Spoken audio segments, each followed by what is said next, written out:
and welcome to the latest Fuds on Film podcast. I, as always, am Craig Eastman, and with me tonight, Scott Morris. Hello there. We won't be joined by Drew Tavendale tonight because he's swanning around in France, and more power to him. We will be using this opportunity to discuss the works of a certain Mr. Stanley Kubrick, so fasten your seatbelts, and without further ado, I suppose we'd better crack on.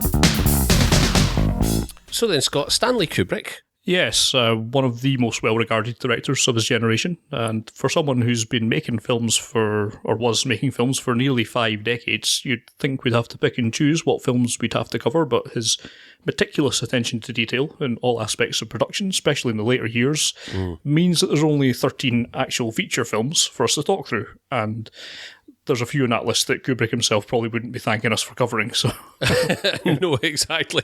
We're looking at a body of work probably of about 10 films, right? But I guess for the sake of completion, we probably want to say at least something about one or two of those earlier films that probably only just qualify as Kubrickian works, right? Yeah, in particular, we're talking about his debut feature, Fear and Desire from 1953, which he did his best to expunge from the historical record completely.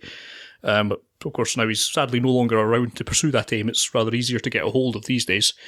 And this initial outing is rather compromised by the shoestring budget that he had available at the time. And however, it still, I think, is an interesting little watch for aficionados of his work. It's a tale of 4 armed forces operatives who are trying to make their way back to base after crashing behind enemy lines. And it features some of the aspects that Kubrick will return to, time and time again. Not just the futility of war, but also the effects that it has on its soldiers. That's somewhat remarkable in an era, back in 1953. The war films back then, to my knowledge, were still fairly jingoistic and simplistic in their adaptation of this kind of thing, still going from the jubilism of winning World War II. And this film does examine, even if somewhat unsuccessfully, the trauma of stress disorders and items like that. It is interesting, but it certainly is much more successful than many directors' student outings, which is effectively what this is. This is still Kubrick trying to teach himself how to make a film, but ultimately it's complete lack of budget and its minimal narrative and some pretty iffy performances. It means that it's a bit of a stretch to call it a good film, but it's an interesting little footnote for the completionist. Have we any indication of why Kubrick wanted to disown it? Did he just not see it as a particularly polished work and therefore not kind of worthy of his own name? Yeah, it is. Lack of budget has compromised it quite severely. I mean, there's points that I was going to be thinking that maybe he's trying to make some kind of interesting points where, like, the lead character, there's a allied, I assume, naval officer. It's all a bit vague on actually where these guys have crashed, but an allied naval officer, and he's also playing the part of the opposing, looks like a Nazi outfit, at least an Axis, if you like, commanding officer, the guy on the other side, and I was thinking maybe this is something to do with kind of man's duality or something like that, but no, it just turns out that they didn't have enough money to cast 2 separate actors for the role, so it's just him in a wig. So there's a few points like that. The story doesn't really hang together all that well. The performances from the rest of the cast are a bit iffy. The guy that goes a bit insane, you're in trouble when, I suppose it was before it was actually a trope, but when he loses his mind a little bit, he's figured clutching his knees and rocking back and forward gently. It's like, this isn't the most subtle of works. So yeah, I don't think it's anything like as bad as a lot of people's, as I say, student efforts would have been. But it's an interesting little side note for anything else in his career, rather than something you should really be looking out if you. Not necessarily indicative of the sort of powerhouse of filmmaking that was to come. No, certainly not compared to the next kind of 2 films that he did, where I think you can actually see a bit more promise coming into it. Yeah, Killer's Kiss from 1955, which is one of those Kubrick films that I hadn't, to my eternal shame, hadn't really even heard of, exactly. let alone seen up until the point at which we came to prepare for this podcast, because I suspect I hope similarly to a lot of people, just in the interest of making myself feel a little bit better, even though I kind of feel like I know what I'm talking about when it comes to Kubrick, I soon realised that actually a lot of what people understand about Kubrick is the sort of the myth of the man and his idiosyncratic practices, to put it lightly, that came in latter years, and actually I wasn't as familiar with just his raw body of work as I thought I was. So Killer's Kiss from 1955 came as quite a revelation to me. It's a slender piece, but an effective potboiler, I guess. And it's interesting from a perspective that it feels very much like Kubrick finding his feet working within a well-defined genre convention. Yeah. Very much filmed in a guerrilla style. It's worth noting that a lot of this, again, much like Fear and Desire, it was pretty much a shoestring budget, but I suspect that it probably holds together a bit better. A lot of this was filmed with no permits in and around New York.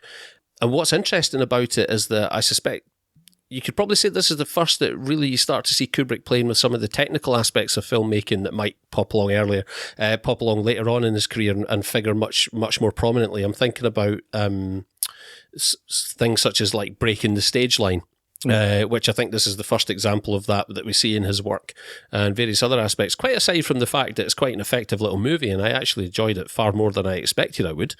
It's definitely interesting to see where this fits in with the rest of his work, and sort of I guess Fear and Desire was probably just him kind of taking a stab in the dark, and then I like to imagine him having taken a step back from that, sort of gathering his thoughts and then approaching this film in a much different way, and probably, I think it's fair to say, attaining a much more satisfying result. Yes, I mean, if nothing else, Fear and Desire, it's only an hour long, and it feels like it should have been longer, and just they couldn't make it work in the terms of how they'd actually make it fit with the budget, whereas Killer's Kiss is a complete story, if nothing else. It is, as you say, it's an interesting little noir kind of tale, which is something I'm kind of fond of anyway, but it's...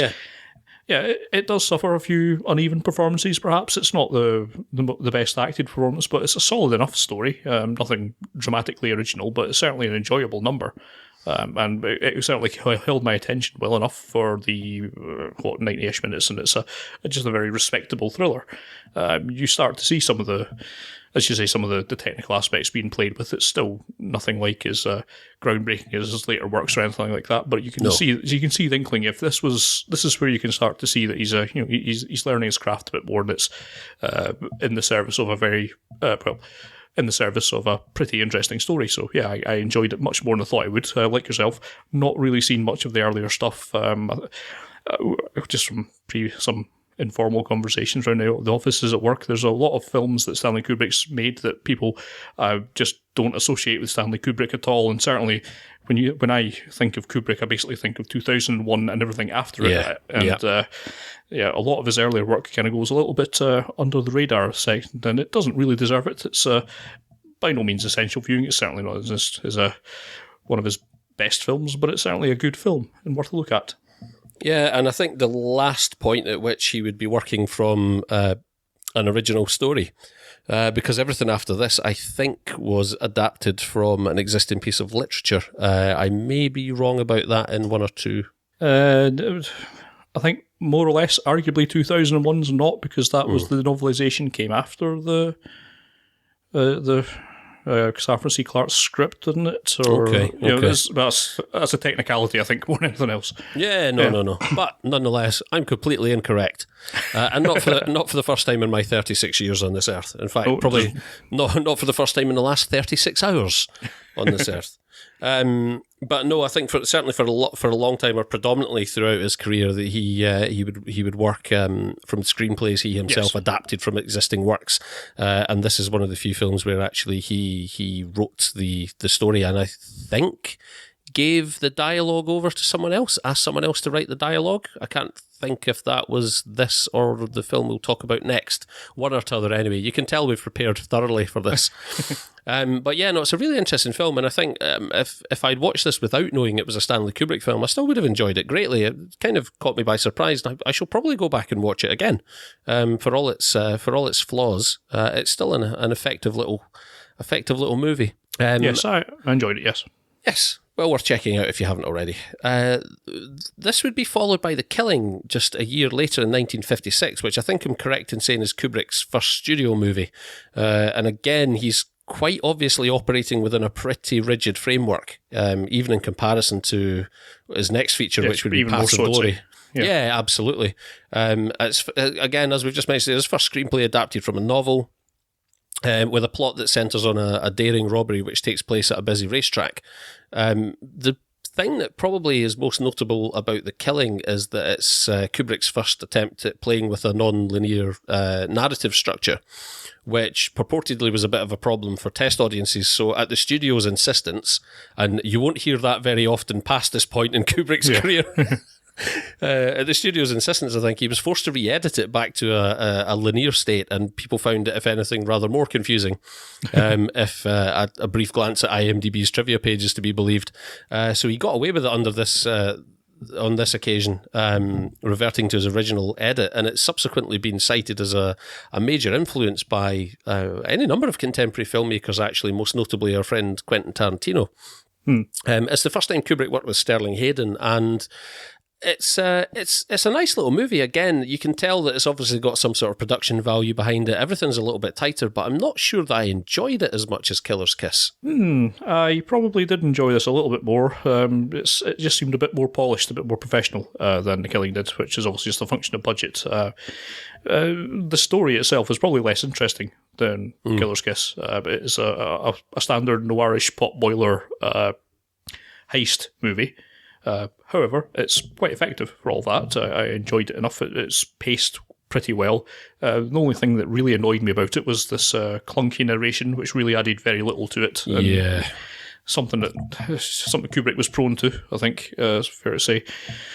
But it's nothing special. I can't bring myself to be too enthusiastic about it. However, it was an enjoyable watch, and if it had popped up randomly on telly and I was sat in front of it, I would have watched it and be quite entertained if I didn't know that it was from Kubrick, as you say, these kind of things.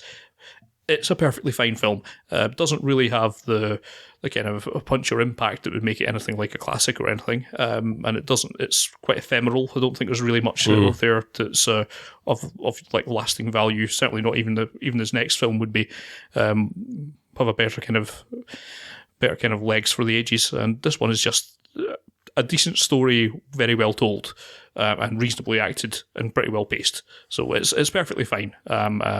In terms of his career, it further opened doors for him, didn't it? Because this was the film that brought him to the attention of Kirk Douglas, right? Indeed, yeah. Yes, and subsequently Kirk Douglas brought him on board for, again, just a year later. Again, this is something that won't occur much after this point in his career, as the gap between his films got further and further apart. But Paths of Glory in 1957, which I would probably argue is his first great work. Correct me if I'm wrong, but was this where did Kirk Douglas kind of tap him up to direct it after someone else pulled out of directing? I think that was Spartacus. Spartacus, but don't quote me on that. I want to say that Kirk Douglas had him in mind for this, but after seeing The Killing, but after having worked with him on Paths of Glory, it was after someone else dropped the ball on Spartacus that he... Yeah, you're right, it definitely was for Spartacus. I couldn't remember if it was the same on this one or not, but Aye. No, I can't remember. You may well be correct, but either way, it turned out to be quite the movie. And his first, I suppose, Fear and Desire aside, his first real examination of the theme of the sort of the dehumanizing effects of war, set this time amongst the trenches of the French front line during the First World War. So you have Kirk Douglas, of course, as Colonel Dax, the French commander of the 701st Regiment, French infantry.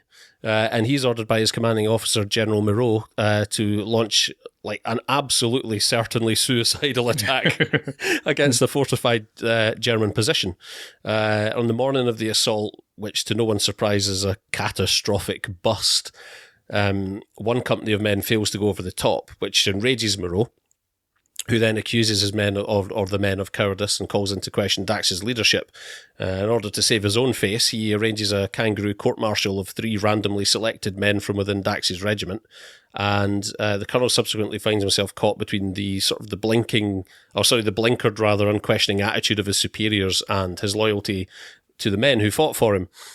And I watched this film, and I know it's held in high regard, but I wasn't quite as prepared for this film, because to me it's quite astonishing that this was made within the American studio system a little over a decade after the close of World War II and just 4 years after the end of the Korean War.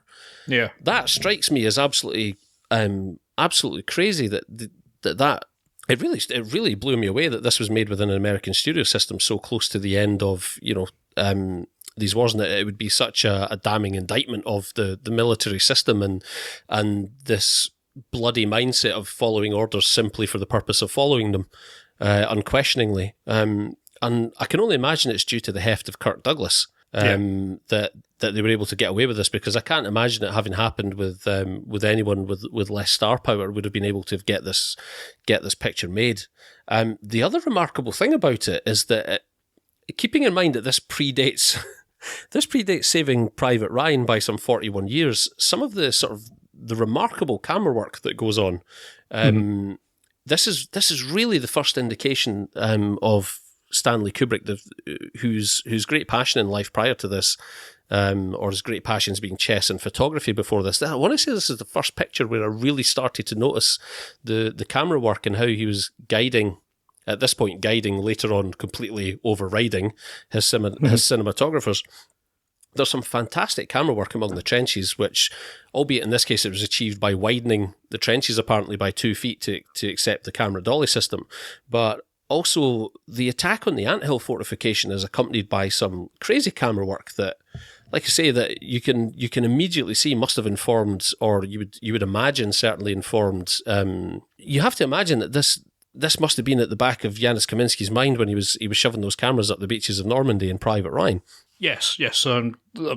I've said more or less the same thing with notes here. It's the first time we really see Kubrick becoming the kind of more Kubrickian filmmaker, if you like. This has got all the technical underpinnings that you kind of come to associate with later. Especially impressive in the time of 1957, where cameras were roughly the same size as a house. Yes, and trying to roll through trenches and things like that. So it was a terrific sort of technical performance on that level, and it is aided by a terrific performance from Kirk Douglas, who I'm not all that fond of, I think, generally for whatever reason, but it's a terrific performance here, and hugely sympathetic. Yes, particularly because he's the one sane man in a system that appears to have been commanded by barely functional morons, and this absolutely absurd situation that he finds himself in the court martial. It's such a strong story and such a easily empathetic one for the kind of this absolute insanity of war. Right, particularly that first World War I meat grinder. It's just a terrific performance from him. I was totally unprepared for. I'll tell you, the first scene that really caught me off guard is when General Moreau is touring the trenches, and even as German artillery is raining around them, and everyone's sort of smiling because you just pretend that's not happening. Yes. While Moreau is on deck. And the camera follows him through the trenches, and it seems timed so that every time he passes a junction, he passes through, and then behind him, the sort of wounded men come limping out and about, so that he doesn't have to see any sign of frailty, because that sort of thing just doesn't happen. Even though you can see it happening, I'm telling you, it doesn't happen. Yeah. And I was so blindsided by the point at which he comes across a group of men, and he attempts to engage one of them who's just a quivering wreck. Yeah. And his response to the guy's comrades telling him that he's shell-shocked is to start slapping the guy about the face, saying how pathetic a notion it is that something like that exists. Yeah. And we all know that happened, and it's only really recently with... since the Gulf Wars and whatnot, that people have really spoken about PTSD in any depth, and we now know it's very much a real mental condition. Yeah. That we all know that's going on, and people have spoken about it, and I've seen any number of documentaries about it, but to actually see it presented as it must have been on screen, and people's blind refusal to accept it, and simply as it being a figment of someone's imagination, and slapping a grown man about for having endured such trauma that he is now a complete physical and mental wreck, really caught me off guard and was really affecting. Yeah, it's mind-boggling, isn't it? I really wasn't expecting this to be so critical of the whole kind of military-industrial complex, I feel like, and the whole military attitudes. And, well, you say World War I, really, all wars. All wars. It's because war never changes, but it's just such I wasn't expecting it, because especially in this era, we spoke about it briefly in the terms of fear and desire, and it's the same kind of things that are popping up here, but this is, I think, perhaps how Kubrick would have wanted to explore them. This is, much more professionally presented, and it does have it's a damning critique, really, of the whole system at the time. And yeah, it's no surprise. I mean, I was looking at a poll of directors as to what the best Kubrick films are, and basically it's a tied with either this one or 2001, and I can see why it's held in so well regarded. It probably isn't his best film for me. I prefer his later works, but I can very much see the argument for it. Being so high up. There's a purity to it, and it's the subject matter it deals with and the time it deals with is something you would expect of a director with the heft that he would only achieve later on. Yes. Where he was basically able to write his own checks and indulge himself as much as he wanted in the pursuit of his artistic goals, rather than someone who's still working within a studio. And it's the first of his films that's made me want to read deeper into the production, actually, and I will research it further, because you have to have the sneaking suspicion that what Kirk Douglas and Kubrick probably would have liked to have done would make this a film about American troops and American leadership. But that would have very much been a step too far. And there is no way, regardless of who you were, that you would have gotten that through the American studio system at that point in history. But a fascinating film, and really the first where you feel like Kubrick is approaching sort of all guns blazing, certainly, and firing on all cylinders, and definitely a film that I'll come back to, and you're probably going to hear me say that a lot about these works from this point onwards. But yeah, if you haven't seen Paths of Glory, it's very much a touchstone picture, both in the genre of war movies, but also, I guess, Kubrick's career arc. It's the first film that you really have to pay attention to. Yes. And I would certainly recommend that you do so. Yes, if you're attempting some sort of investigation, this is really where you start, I think. Yeah, we probably could have started this podcast here, but for the sake of completion, we wanted to look a little bit at his early works. But yeah, this is very much where the engine starts revving. So, and then we move on to Spartacus, which I'll let you introduce, Scott. Probably a step down, actually. It's rather more likely to be one of the films that Kubrick himself would disown. I mean, he described himself quite famously as being merely the highest paid member of the crew in this film, rather than the director of it. He was, in thrall to the producer's wishes. Kirk Douglas, again starring in this almost entirely inauthentic look at the Third Servile Wars in ancient Rome. But with Spartacus, for some reason, recast as a hybrid of Jesus and Moses, rather than the intriguing military commander and warlord that the real Spartacus wound up being. It rather shows its age these days. Forgetting that, I suppose we should say that Spartacus himself, if you've not heard the story or seen the film, which I find difficult to believe, but he was a slave who was taken into a gladiator school, trained up by Peter Ustinov, and then after a fracas, he manages to escape, and with the rest of the gladiators, he raises a slave revolt, which takes up most of, I think that was the northern part of Italy, if memory serves me, and then which causes, of course, the armies of Rome to have to come back and deal with this upstart who's been running around kind of raising hell. Now, in the film, he's just purely regarded as being concerned with freeing slaves and then returning home by some ships that are arranged by one of Rome's military competitors. This is a complete fabrication. The real Spartacus, as best as everyone concerns, was essentially just rowing around Italy being a warlord, and it's a fascinating story, particularly because all of the sources you get are clearly tainted by the times. They don't want to have any kind of support for this character who might start another slave revolt, so all the sources are kind of poisoned, and it's only kind of in later times we've tried to piece back what happened with exactly what happened in these wars. And it makes for a really fascinating story, and there's a really great story about the actual goings on, or at least as best as we can tell from Spartacus, and that could be made. But this is not that film. No. This is, in my money, it's still a kind of low rent epic, in my opinion. I think it shows its age these days. There's some particularly unconvincing painted backdrops that kind of spoil the kind of epic feel that it's going for. And Kirk Douglas is significantly more wooden in this film than he was even 3 years ago. It's kind of made up for in the acting terms by two amazing supporting turns from Peter Ustinov and Charles Lawton. Yeah. But not really to the extent needed. And I find overall it's just a little bit dreary. And when you think that 2 years later you'll have Lawrence of Arabia to deal with, then it kind of makes this look a little bit tawdry in comparison. But then again, what film isn't? Spartacus, I don't think, is anything like his best film. I don't really enjoy it all that much. particularly when Peter Ustinov's not on the screen. It might as well be watching something entirely different. It is, for all that, not terrible. Still, technically, it has its moments, and particularly the shots when it's actually out on location look really good. Absolutely spectacular. It's only kind of when they mix it in with some soundstage footage that doesn't look anything like as good. It kind of jars a little bit. But yeah, I'm no great fan of Spartacus, and I don't really recommend it.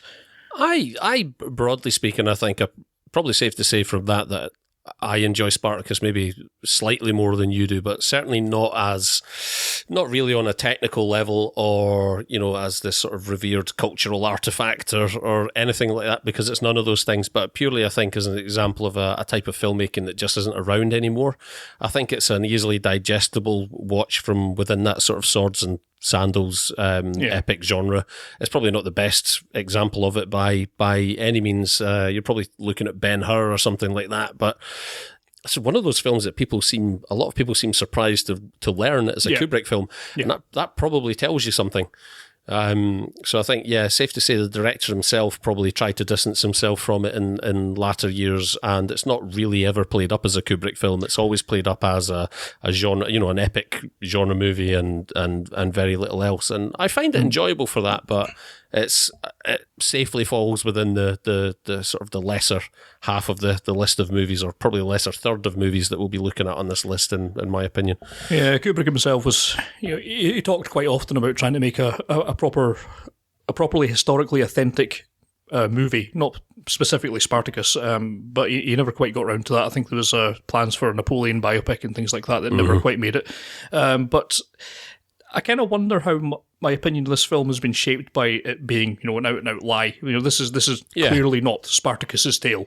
If you'd called this something different, like I say, maybe Gladiator, perhaps, as it kind of did many years later, if my opinions would be different on it, and I suspect it probably would have done if this was something presented as purely fictional or inspired by the era rather than somewhat disingenuously claiming to be something of a historical document, then perhaps I'd feel somewhat different of it. But I find it annoying that there's such a complex historical tale there that could be told, and we've been told the rather simplistic free the slaves, Romans are bad thing. For better or worse, it feels more like a vanity project for Kirk Douglas, to be honest, where he's taken on this heroic role and surrounded himself with sort of big budget name actors and thrown so much at the screen that you just hope a great deal of it will stick. But it's interesting for a number of reasons, and I wouldn't say if you are one of the 5 people who hasn't seen Spartacus on the planet, I'm not going to tell you not to watch it, but you probably shouldn't prioritise it over some of the movies we'll speak about in a bit. Yeah. That takes us on to Lolita in 1962, which was Kubrick's first film made in the UK, having moved permanently from stateside, and it's the only film on this list that I haven't been able to watch. So Scott, I'm going to let you do the talking. Yeah, I don't know if he'd moved permanently at this point. My recollection was that it was done because Peter Sellers was in the middle of a divorce proceedings, and they had to kind of move it to the UK to kind of accommodate that. If nothing else, Lolita shows that Kubrick was not afraid to take risks, adapting Nabokov's controversial novel, to say the least, in what I assume is an attempt to at least pay lip service to the motion picture production code. It's been somewhat defanged, particularly if you read this literally. But there is enough sort of nudges and winks that kind of show that it's kind of assuming that you're in on the deal, although even by itself it's still a controversial story. That story being of a deluded middle-aged literature professor, played by James Mason, named Hubert Humbert, an Englishman who becomes infatuated with his landlady's flirtatious 14-year-old daughter Lolita, played by Sue Lyon. However, in the fullness of time, there's competition for her affections with a mysterious screenwriter/huckster, Claire Quilty, played by Peter Sellers, which of course leads to an eventual nonce-off. It's nonces at dawn. It's actually, in my opinion, given a rather light-hearted touch, especially given the dark nature of what we're talking about here, which is child abuse, of course. You're asked to view this with the same kind of moral delusions that the main character has, and I suppose that's a testament to the lead performers' that they can carry us some of the way down that road. The tagline, of course, of this film was, "How did they ever make a movie of Lolita?" And they did it by compromising the novel into something of a different story. Whereas, yes, they did it by not making a movie of Lolita, by all accounts. Yes, the novel's 12-year-old daughter would become a 14-year-old, which is still disgusting enough, but it kind of becomes a tale more of a kind of her realization of her sexuality being used to have a power over men than it does being something that is just, completely, off the pale paedophilia. But that's not to say that it's entirely unsuccessful in telling its own story, but it's not the same beast at all.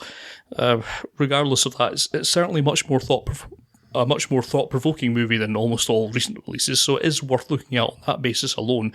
It does have a terrific performance from James Mason, who's, it clearly is a very difficult role for anyone to take on. It's also a pretty interesting role from Peter Sellers, not the best in a Kubrick film, which we'll talk about next. But it has many interesting points, but I think it's either had to round off enough corners that it doesn't feel quite it doesn't have the punch that it should do, or it doesn't have the kind of impact that it does. It's an odd little fruit, and I'm not kind of unsure still about how I feel about this film. I'd not seen it until a couple of weeks back, and it's tough to say that I enjoyed it, but at the same time I have been thinking about it quite a lot, and it's certainly nothing else that made me go off and start to read the Nabokov novel, so it is succeeding on a number of levels, I suppose, and it has its moments. Again, stagecraft, the way everything's shot, the way the framing of the scenes are, all technically more than sound, looks like a very good film in that regard. However, it succeeds just about on its own terms, but when you think about the kind of wider ramifications of both its what it would have for society and the source material that it came from, on that basis it's not successful, so it's a bit of a mixed bag. I can't say that I enjoy it much. It's much lower on my list of Kubrick films, but still it's certainly a Kubrick film, and for that reason it's worth looking at. And probably the first instance, maybe most notable for being the first instance of Kubrick as a director willingly tackling a difficult subject matter. Absolutely, he's not a director who was afraid to approach difficult subject matter. So, hats off to him. But I will definitely catch up with Lolita at some point. But do you know what the reality of the situation is that I got to last night? And I knew I wouldn't have time to watch anything today.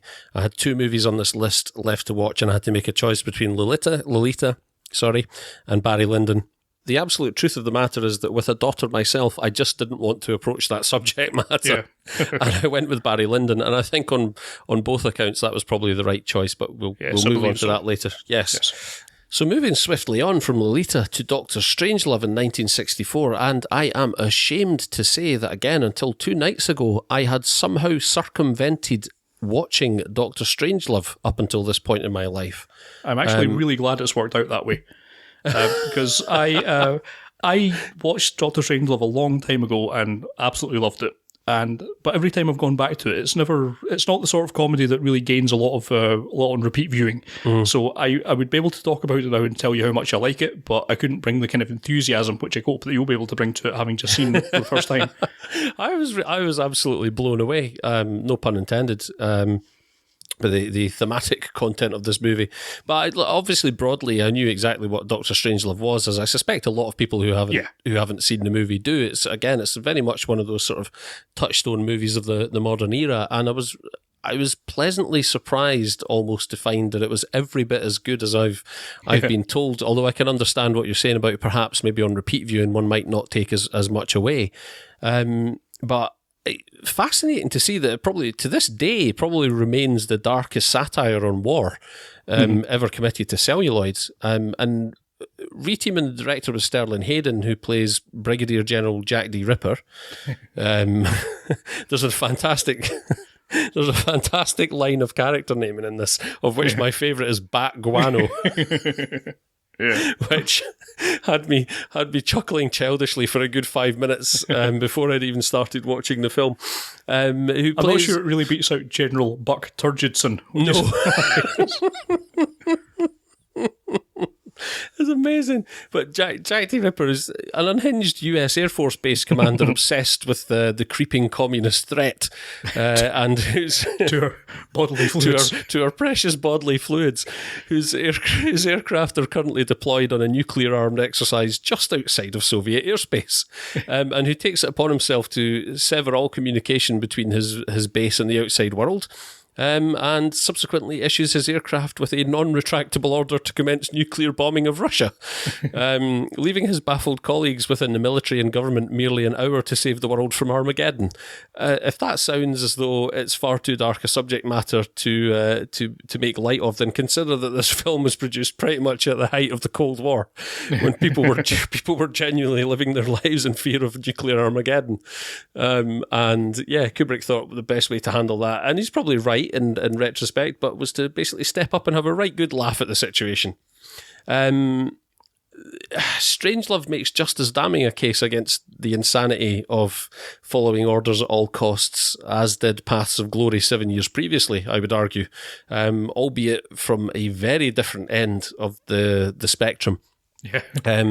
I was so engaged by this movie for every minute, and I'll tell you what the biggest surprise to me was having only really lived Strangelove vicariously through other people who have seen it and raved about it over the years. The people's touchstone for this movie is always cited as being Peter Sellers and the fact that he took on 3 key and very different roles within this movie.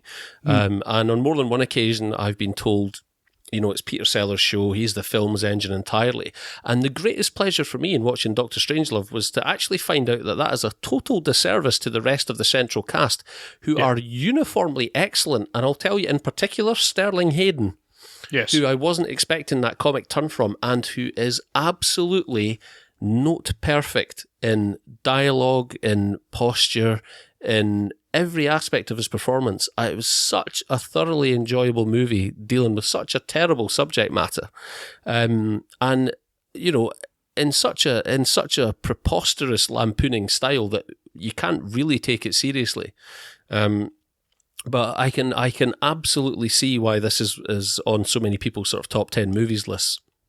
And there's a very real danger that I suppose it could find its way into my own top 10.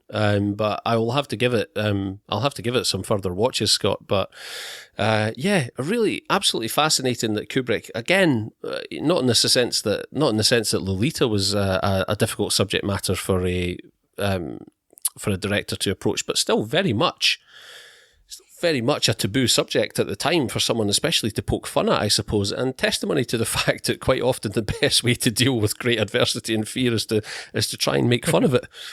Yeah. Host to a wide number of just landmark kind of comic moments, not just from Peter Sellers, but of course these lines like "you can't fight in here, this is the war room," all these kind of things. It's just a very sharp script. Very well observed and very funny. Lots of great kind of physical touches of it as well. The kind of also Sellers' performance is just particularly is when he's playing Group Captain Lionel Mandrake, the stiff upper-lipped British officer who's the only sane man again in the whole room, and who's trying desperately to bargain with the man who's worried about bodily fluids. as he's firing a 50 caliber machine gun out the window of his office at his own troops. Yes. So many just wonderfully little bit absurd situations that it finds itself in. If I am going to be the kind of critical one, which I suppose I should do, it's kind of my function here, is that it's a very broad satire. It's very obvious what it's doing. So while I don't think you'll really get a lot more out of it the next time you go back to it, like something like, I don't know, a Coen Brothers comedy where there's always kind of layers to kind of go through. This one is very very straightforward and direct, but that's no detriment to it. Certainly, as you probably learned from the first time watch it, it's just absolutely astonishing. A real comic tour de force. There's no great nuance to those character performances. They are out and out sort of comic performances. And what surprised me about it is that I suppose people think of Kubrick as a very serious filmmaker, but on this evidence, he quite clearly has a sense of humour and an impeccable understanding of comedy and comic timing. I mean, it's not just down to his cast that this movie performs so successfully. And also, I tell you what was really interesting for me was that, as notorious a perfectionist as Kubrick was, and given his propensity for, doing sort of 60 plus takes of any given scene sort of quite routinely, Stanley Kubrick's, average number of takes across his career for any one given scene is probably in the region of about 30 to 40, if people's accounts are to be believed. And there's one or two points in this, and specifically there's a point at which Peter Sellers as Dr. Strangelove is going into one of his fits in his wheelchair at the end, sort of trying to take control of his rogue arm, where Peter Buell, who plays the Russian ambassador, quite visibly corpses and is doing his best not to burst out laughing. And honestly, I wouldn't have expected that in a Stanley Kubrick film. I wouldn't have imagined he would be the kind of, given his reputation, that he would have let that anywhere near the final cut. But there's a real joy in this movie, and I like to think that everybody involved had, a really good time. Whether or not everybody did, I don't know. But what just an outright and crucially, I think, even though, this film is how old now? 1964, so 50. This film's over 50 years old now, and actually a lot of that comedy would feel fairly, although as you say, it's painted in fairly broad strokes. It wouldn't be out of place in a sketch show or something today. It still feels quite fresh, and it's just a really wonderful, quite rounded movie. As you say, I'm not sure if it will hold up particularly well to repeat viewing, but to have watched this now at this point in my life, where I feel like, I'm of an age now where I kind of appreciate that humour around that situation, then I'm really glad that I watched Dr. Strangelove now. I feel bad about not having watched it sooner, but perhaps it was for the best, because I really, really thoroughly enjoyed it. Really enjoyed it, and I think it deserves all the praise that's been heaped on it, and then some. Yeah, it certainly does, and I think pretty much from this point onwards we can. Maybe Eyes Wide Shut's an exception, but I can more or less uniformly say just you need to watch all of these films. Certainly from this point on in his career, all his films have something to warrant recommending them, and so you probably won't hear me say that anymore, because just take it as read. If you've not seen anything past Dr. Strangelove, you really should. But now we're getting into some of his more popular and well-regarded works. Iconic works, yeah. Yeah, so this is... but certainly Dr. Strangelove is a comic masterpiece, and definitely deserves looking at. And as you say, given that we still have nuclear weapons, the actual content matter of it hasn't really aged in the way you might expect something. Well, the way Putin's brandishing his dick at the moment, then it doesn't feel all that out of the question even now. Some of these B-52s are still flying as well, so yes. There you go. But listen, Scott, that takes us on to 2001: A Space Odyssey, and I'm going to let you speak about that. Yes, the other iconic, the other one that would be kind of put at the top of people's lists, particularly that director's list I was thinking of. There's an awful lot on technical level to like about 2001: Space Odyssey. It's hard to say if you've not seen it or how much detail we need to go into the plot, but it starts off famously, of course, with a group of monkeys and a monolith on Earth.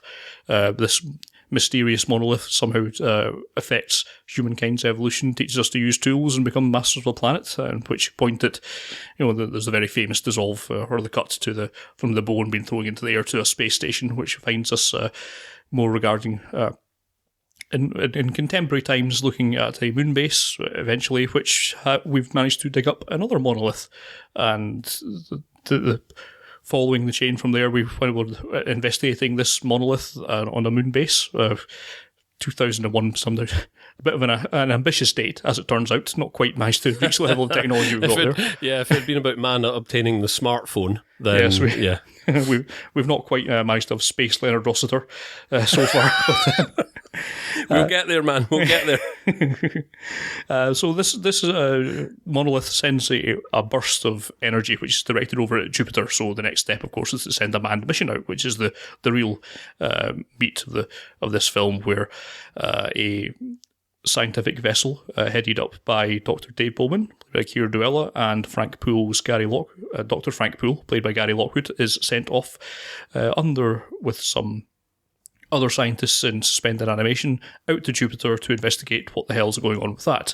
They're aided in their quest by HAL 9000, the intelligent computer, the artificial intelligence that is helping to run the system. And of course, the main interesting thing of this film is that the AI goes rogue after in a way that is not actually defined narratively in this film, and then decides to go off and eventually kill everyone that's on the ship.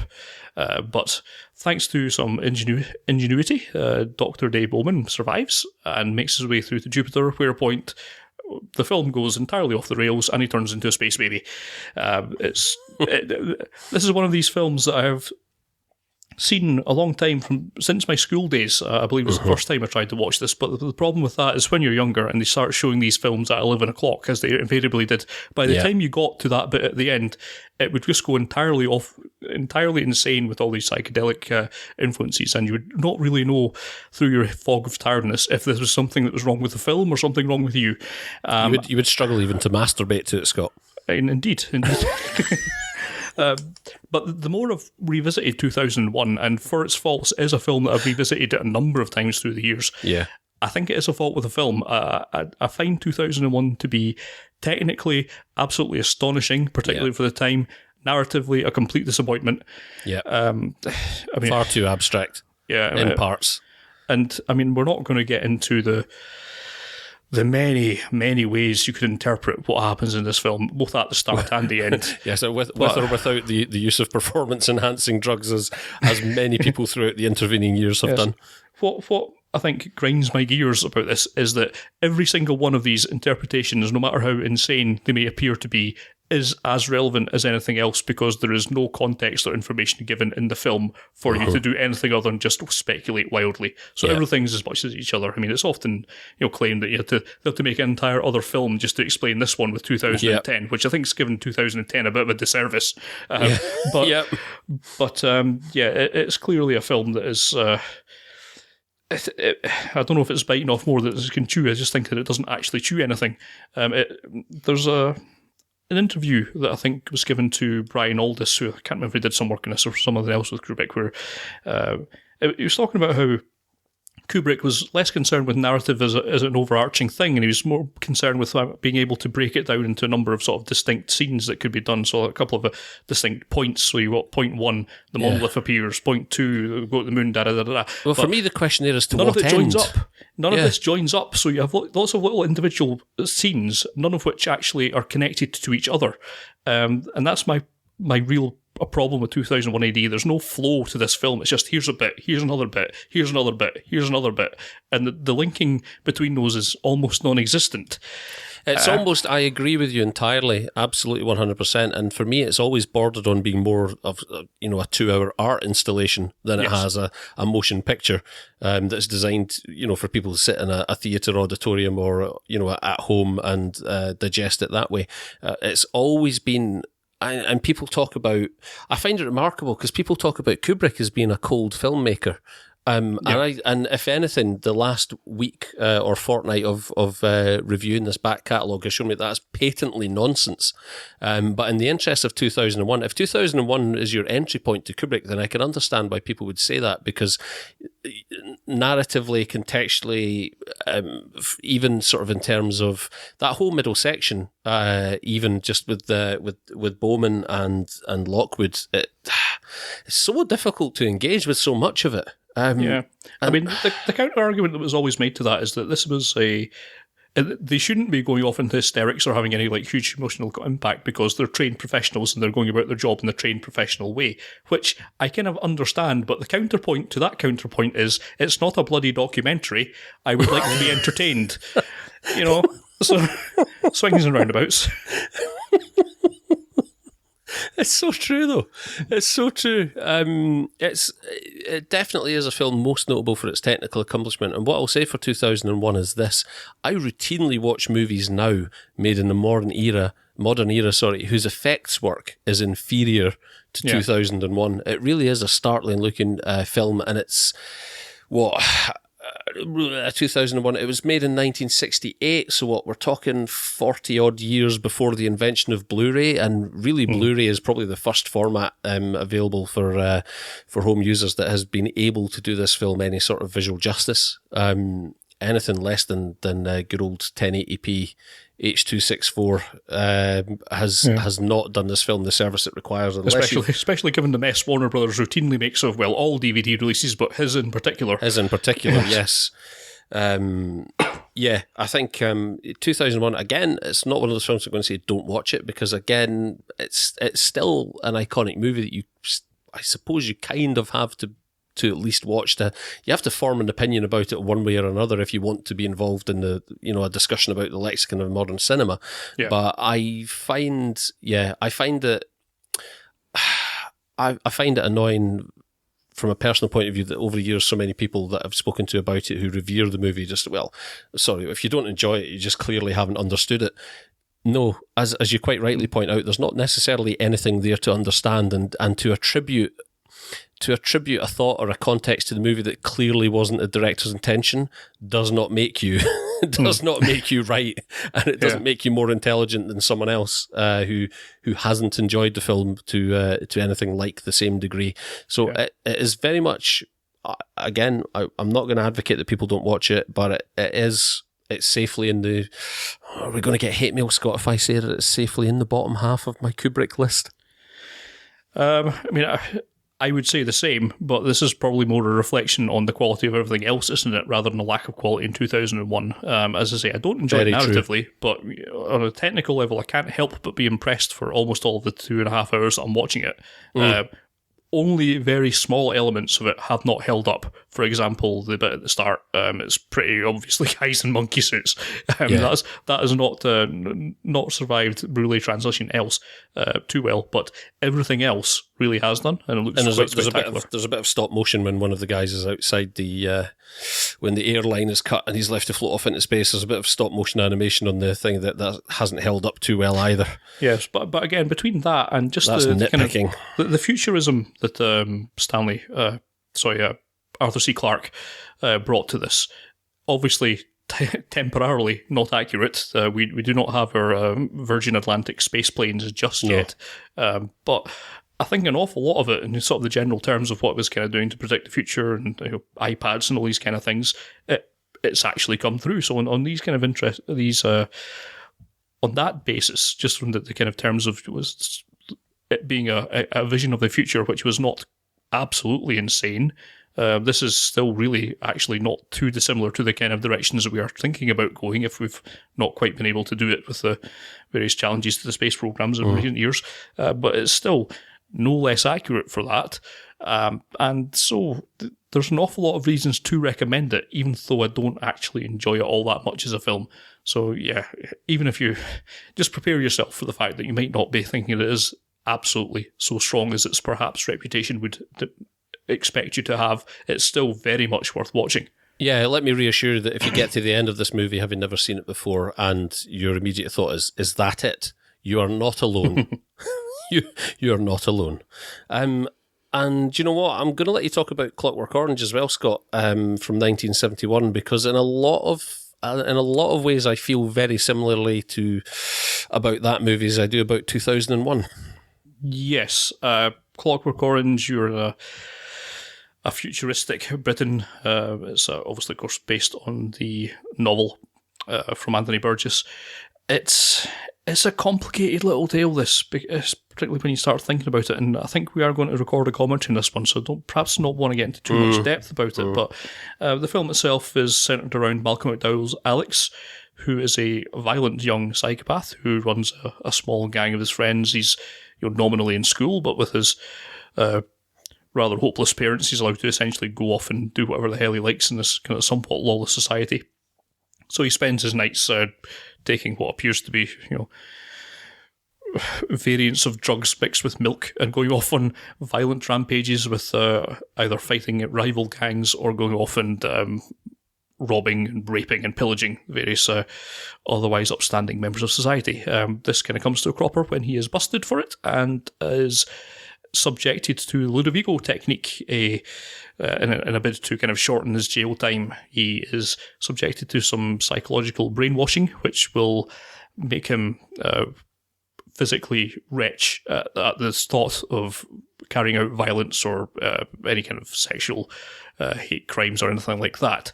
The overarching nature of this, of course, being that if you take away someone's right to actually choose, if you take away someone's free will in this matter, is he actually making any kind of choice?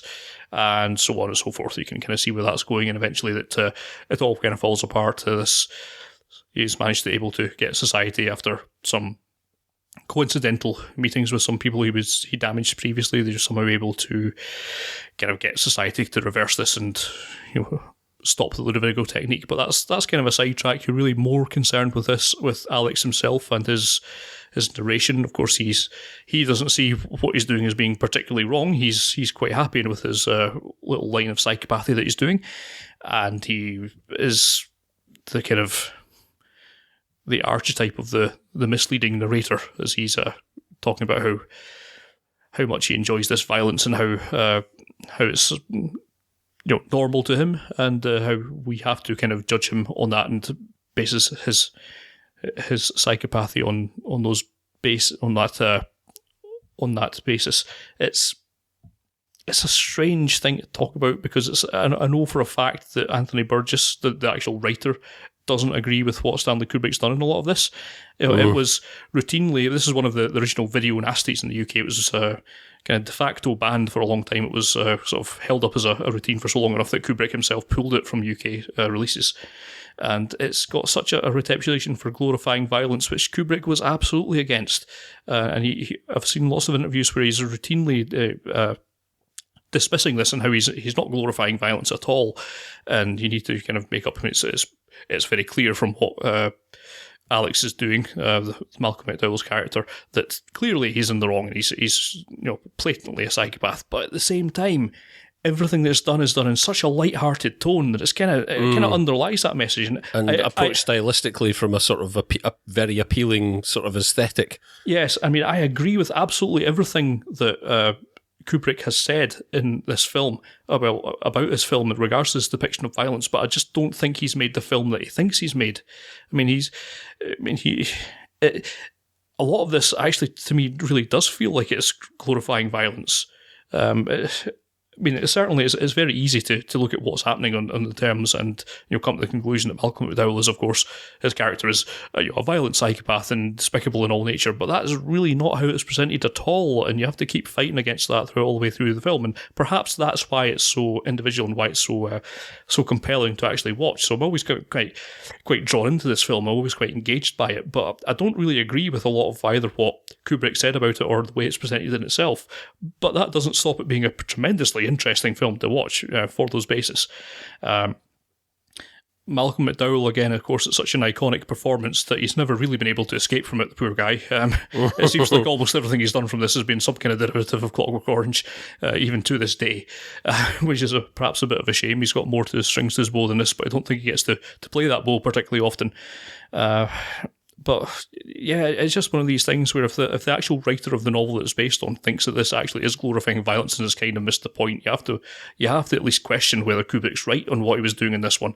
Mm-hmm. So yeah, a lot of interesting aspects to it, and you can probably say I'm kind of conflicted about it. But then again, it is one of the films of his that I kind of keep coming back to more often than not, purely because of that conflict. And so it's stunning on that basis. And one which, bafflingly, I feel like a lot of people I know whose opinions I would otherwise trust often cite as being one of their favourite of his movies, but easily one of the few that I have the most problem engaging with. I have no problem engaging with it. I have perhaps a problem engaging with it on the level that Kubrick wanted me to engage with it, is perhaps kind of more accurate. I find it's just such an amazingly interesting film for all these reasons, but it doesn't help. It's not... well, the performances around it, of course, are also pretty well defined, and the iconic uses of so much stuff, like the kind of synthesizer-based classical music that's used as a score throughout it and all these kind of things. It's just has so many interesting little elements of it, and it really does manage to engage me quite intensely when I'm watching it. But like I say, I don't know how I feel about it entirely. It's a little bit iffy on that basis. I find it a difficult movie primarily because all of the characters really are so broadly unsympathetic that I can't engage with it really emotionally at all, and I'm left looking at it almost entirely stylistically, much in the same way as 2001. So, I think we'll see what happens, because, like you say, I think we're probably going to do this as our commentary following this podcast. So we'll see how I feel about it. The last time I watched 2001 was when it received its sort of UK cinema. 2001. A Clockwork Orange was shortly after Kubrick's death, when it received a reissue in UK cinemas. Right. And that would be the last time that I'd watched it. I've had it, bizarrely enough, I've had it on as kind of a background movie and not paid any take from that one. You will not really paid it attention. Probably should have put on one of the Twilight films instead. But that was the last time I was actually engaged with it as a viewer, and so we'll see if I feel differently about it, because I mean that was a good sort of 15, 16 years ago now. So let's see what the commentary digs up there, and perhaps I'll be forced to reevaluate it. But listen, Scott, there's a new love in my life, and I want to talk a little bit about that love. It's a deep, deep love I have for another of Kubrick's films that I hadn't seen until last night, Barry Lyndon, which has rocketed potentially into my favourite films of all time. I'm going to have to give it a couple of rewatches, but Barry Lyndon, guys, am I right? Am I right? It's bizarre in that, you know, amidst this period of Kubrick's work where he was making so many iconic films, Barry Lyndon is such a little-known quantity and so seldom talked about that I was aware of it, and I was aware of all the little things like, you know, the letters that Kubrick, the little story about Kubrick. I think I posted this letter on our Twitter account earlier, the Fuds on Film Twitter account, but, you know, the letter that Kubrick sent to projectionists when the film was shown in the cinemas saying, you know, giving them details on how it should be projected and blah, blah, blah. I've never heard anyone else talk about Barry Lyndon. I've never come across anyone else who has mentioned it in passing. So I'm left thinking that I've never met anyone else who's seen Barry Lyndon. I don't know why this film is kept so quiet to the point where I don't think it's had a Blu-ray and an individual Blu-ray release outside of the US potentially, or maybe one or two territories where perhaps it performed financially better than it did in its home turf. You can only really get this as part of the Kubrick Blu-ray box sets. It's baffling, absolutely baffling. But basically, it's the story of Redmond Barry, adapted from the novel itself from a serialization by Thackeray. About the life and times of Redmond Barry, who is an Irish commoner who, having fallen in love with his cousin, is devastated by her family's plan, in which she is complicit, to marry her off to a British Army captain in order to secure their financial future. Barry and also Leonard Rossiter. Yes, also Leonard Rossiter. Yeah, we've not really spoken about Kubrick's method of recasting, going back to like particular actors as well, but it's really strange when it's Leonard Rossiter, who can only ever see as the guy from Rising Damp, and it's just strange. I know, and he's so absolutely fantastic here. Indeed he is. Yeah, but Barry and the captain in question, played by Leonard Rossiter, Quinn, pistol duel in the time-honoured notion of either party attaining satisfaction. And believing that he's killed the officer, Redmond goes on the run to Dublin with whatever money his family can basically spare at the time. He's accosted on the way and left penniless by robbers, and so seizes the opportunity of an army recruitment drive at the next town and enlists in pursuit of adventure on the fronts of the 7-Year War. My favourite of the erroneously named wars.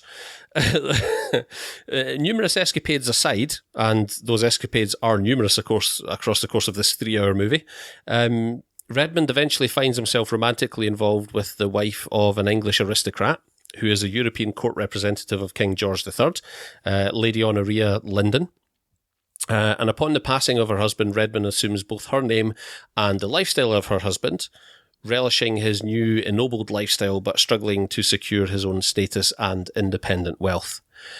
I was so enthralled by Barry Lyndon in a way that I was not expecting. Right off the bat, let me tell you that judgmental, fickle fool that I am immediately put off by anything which is a period drama. And so I only really considered Barry Lyndon on the basis that I wanted to be able to talk about as much of Kubrick's work as I possibly could with you good people listeners. And I have got a new favourite movie, because everything about Barry Lyndon defied my expectation.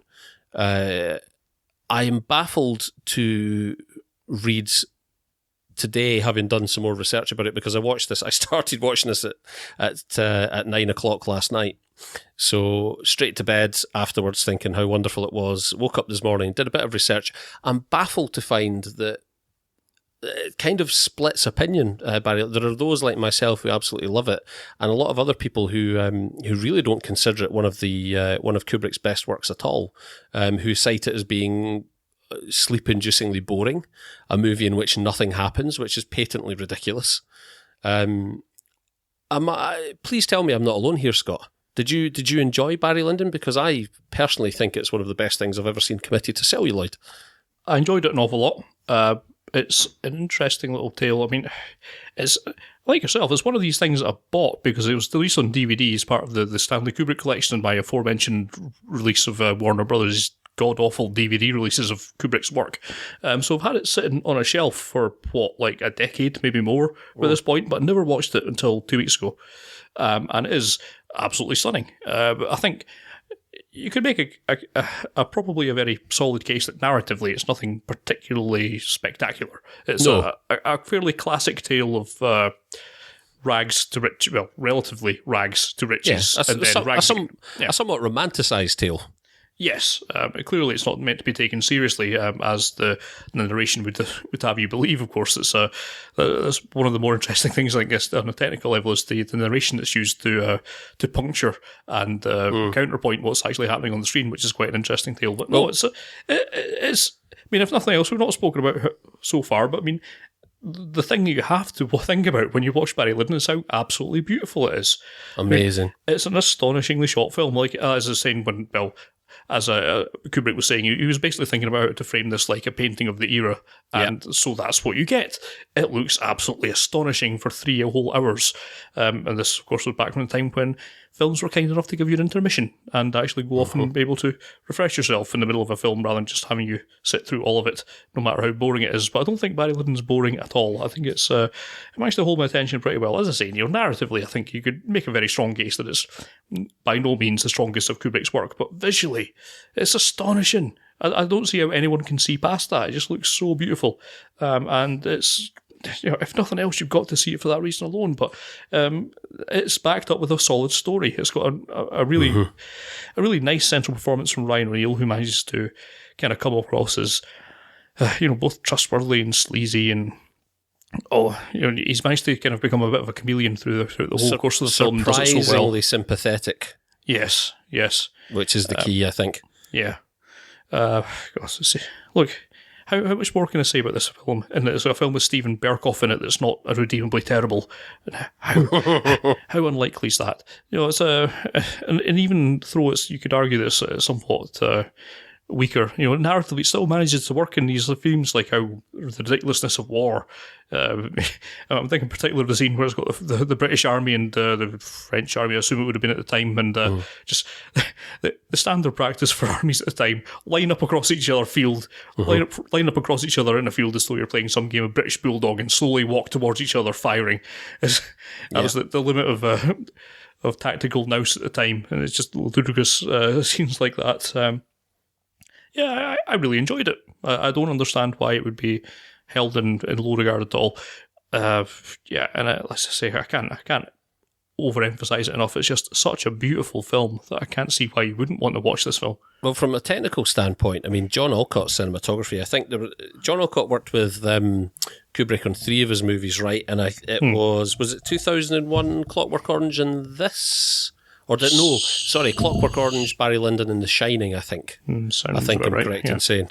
And this, honestly, to look at, and don't get me wrong, The Shining is another fantastic example of cinematography, but honestly, I cannot see past Barry Lyndon as anything other than, again, it's that thing, I think we discussed it in one of the first podcasts we did under the guise of Fuds on Film, but when I spoke about Lawrence of Arabia, we spoke about cinematography, and look, there may be other films which bear the claim as being as good as this, but there's nothing better. And I honestly think that Barry Lyndon is one of those films. I haven't seen better cinematography. just on a visual level, everything about this is so appealing. And I am someone who is absolutely turned off by white face powder and curly wigs and men wearing lipsticks and socks pulled up to their knees. I've got no time for period drama whatsoever, and especially stuff from this period. So for me to have been so engrossed, on a technical level, I understand that some people perhaps find parts of the movie slow-paced. For me, that was something to enjoy. I found myself being able to indulge in the parts of the movie that I wanted to, because it is quite so leisurely in its pace. And in all honesty, at any of the parts where it felt like things were flagging, just let your eyes go to any part of the screen and just look at the picture coming from your magic talkie box into your into your brain.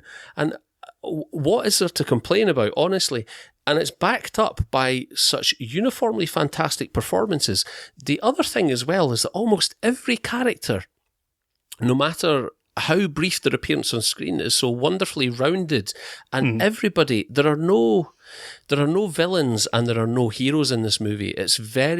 Barry Lyndon is very, very, I want to say very, very specific among movies in that, obviously, Redmond himself he's only nominally a hero of the piece. He's, as you say, he's a romantic. He's a guy who wants a better life for himself. But in looking to attain that and going on this sort of very romantic adventure across Europe, he also conducts himself at times in a way which is reprehensible.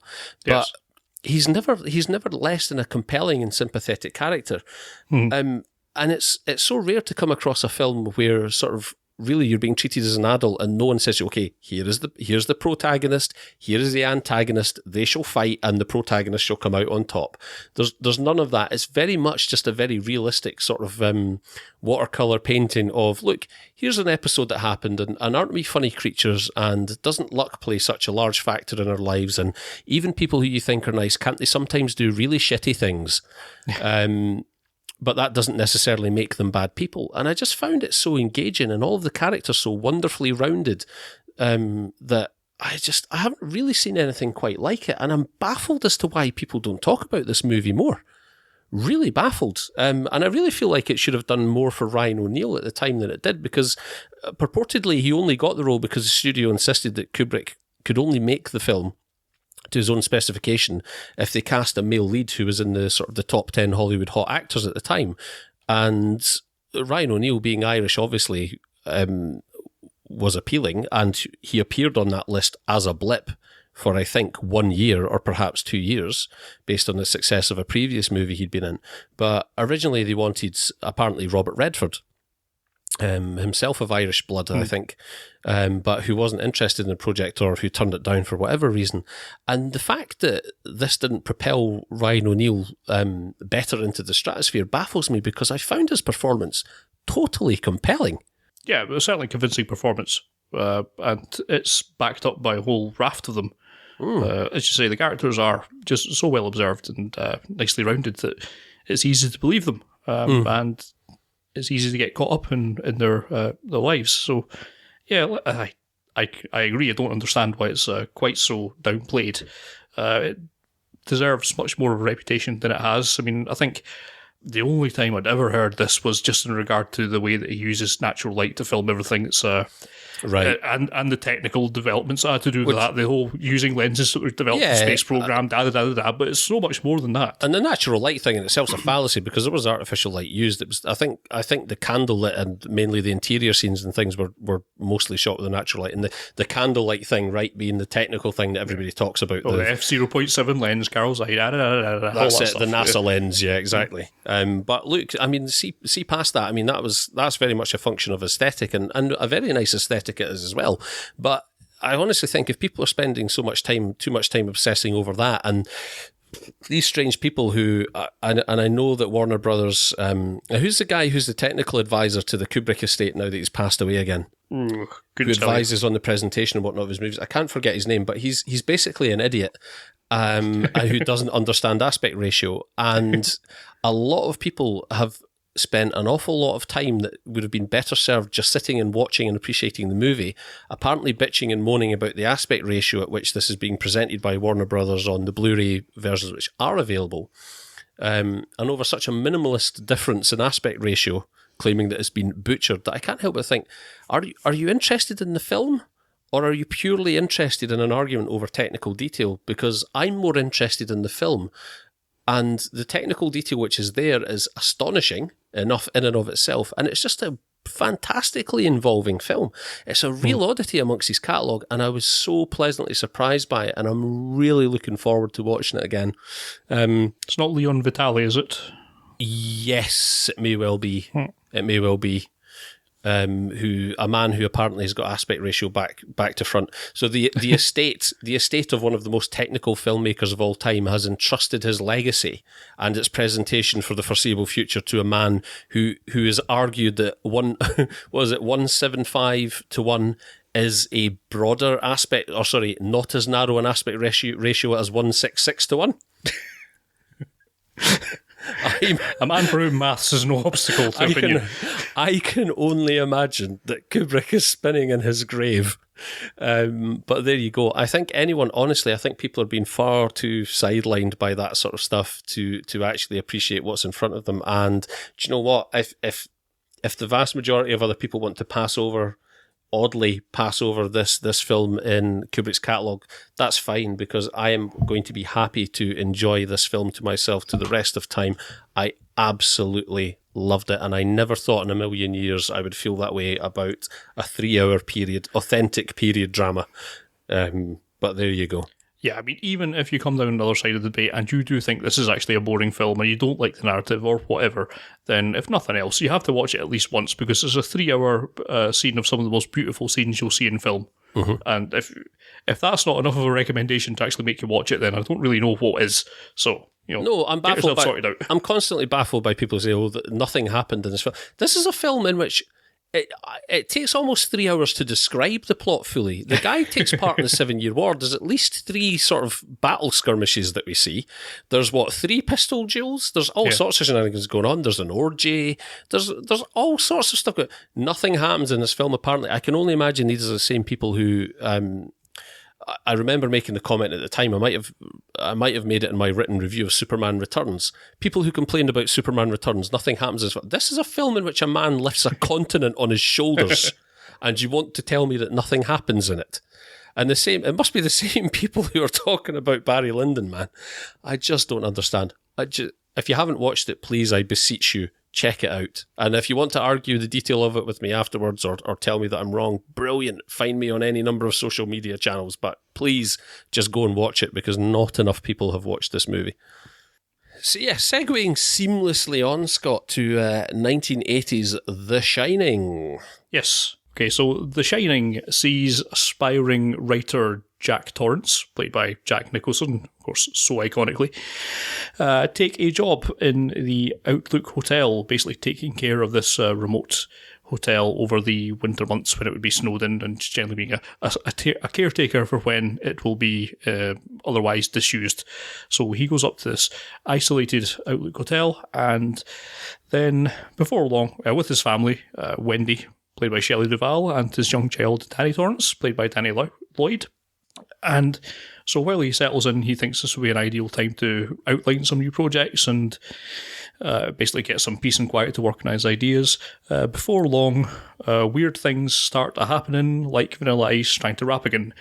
And we are very soon taken into a world of strange occurrences and, and blood emanating forth from elevators and all these kind of things. I am giving this very much the bullet point notation, because I think The Shining is a very iconic work, and I'm not sure there's too much point in giving it much more than that. It's a touchstone of horror movies.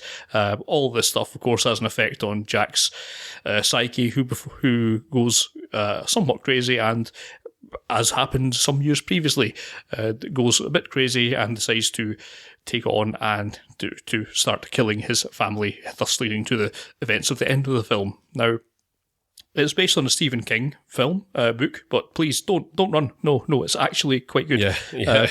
Now, as much as Stephen King protests that this film did a massive disservice to the source material, I would argue that it's basically polished a turd. Yes, so I mean, this, and I guess to a degree, it also applies to the book as well. But what makes this film watchable for me, because like all of us in this enterprise, we don't like horror films because none of them are any good. This is one of the few ones that I actually do like, largely because while at the end of the day this is a supernatural horror film, for almost all of the time you're watching it, you could quite conceivably come up with the determination that it's actually just a psychosis of Jack who's had a break and it's all actually happening in his head. Turns out, it's a fairly solid argument that, of course, it isn't, but that's quite underplayed in this film. Any supernatural elements is actually put on the back burner. It could all, well, not all, but a large degree of it could, well, just be more of a psychological basis for horror. Yeah, and that's probably you could excise 15, 20 minutes of this film and actually have it something other than a supernatural thing. And so, essentially, the reason we all like this film is Jack Nicholson, because his performance is astonishing. Which is not to belittle either any of the supporting characters, particularly Shelley Duvall, who's, I think, routinely underappreciated in the role of this film, but her screeching and the demands that Kubrick would put on her for coming up with these hysteric performances for like 30 odd times in a row is, quite remarkable. But yes, it is clearly an emotionally exhausting experience for all concerned. But yeah, the performances that's been wrung out of these people by the end of it really does make for some compelling viewing, and some of the most compelling moments in horror. I mean, how many times has the axe coming through the door been parodied and referenced and used, straight up just reused in other works? So there's an awful lot of very good reasons to watch The Shining. It's one of the few horror films, as I say, that I actually quite enjoy and appreciate, and without having to really qualify it on any level. A lot of that is just because Jack Nicholson is such an iconic, charismatic, and effective crazy person. He does that so well in this film.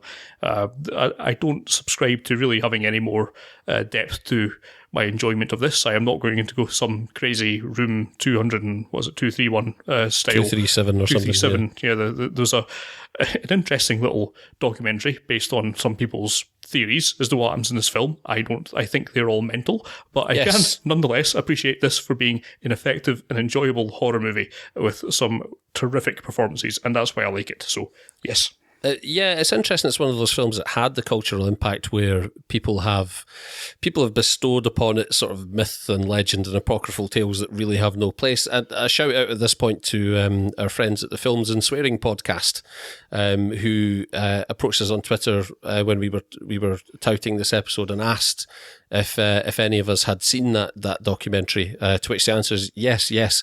And isn't it full of people who had an awful lot of free time on their hands? We're talking about people who have come up with all sorts of theories and who have gone into such detail as projecting the film twice at the same time, overlapping, but one version of the film playing from start to finish, whilst overlapped on a separate projector, they are playing the film backwards. And they make notes that at certain points in the film, certain frames line up in such a way as that surely it could only be that Kubrick intended something. For the reasons of question mark.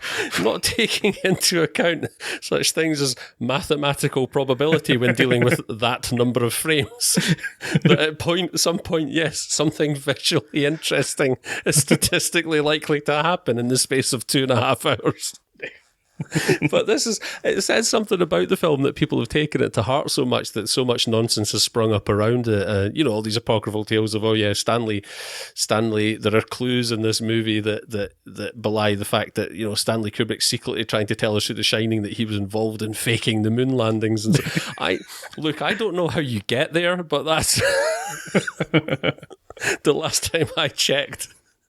It was a film based on a totally pulpy horror novel about a dude who goes to a hotel to write a book and ends up going a bit mental. I think you might be overanalyzing it slightly, but it says something in and of itself that this whole sort of cult has sprung up around the movie, and in some respects with good reason, and I'm glad it's with a film like this.